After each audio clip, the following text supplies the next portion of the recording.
الأئمة في إيران 3 أنواع، أو إن صح التعبير 3 حمير. كيف تميز بين الحمار هذا والحمار أخوه؟ يتشابهون نسخ لصق. في الحمار الأول يتميز بعمامة سوداء، أما الحمار الثاني يتميز بعمامة بيضاء، أما الحمار الثالث يتميز بعمامة خضراء. اختلفت ألوان العمائم والحمار واحد. استغفر الله.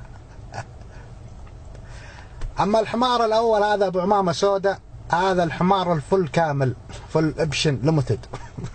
هذا حمار جنود كروم، فتحة سقف، جناح، أنوار زنر، مراتب جلد. فل الفل. هذا يسمى عندهم بالمعمم، أعلى فئة. 7 نجوم.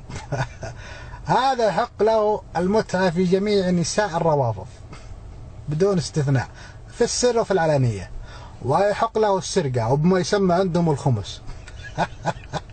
من حقه في الكامل.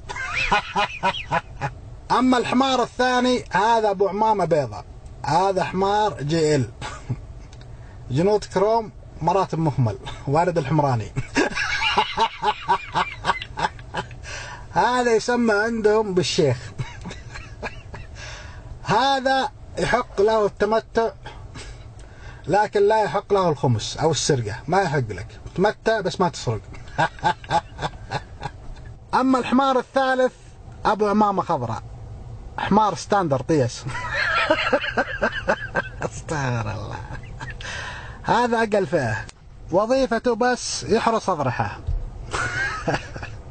يعني عجيب، أنت حمار وحاطينك حارس. حمار مواصفات كلب. نضرب لهم في الأخير كلكم حيوانات ملعين والدين.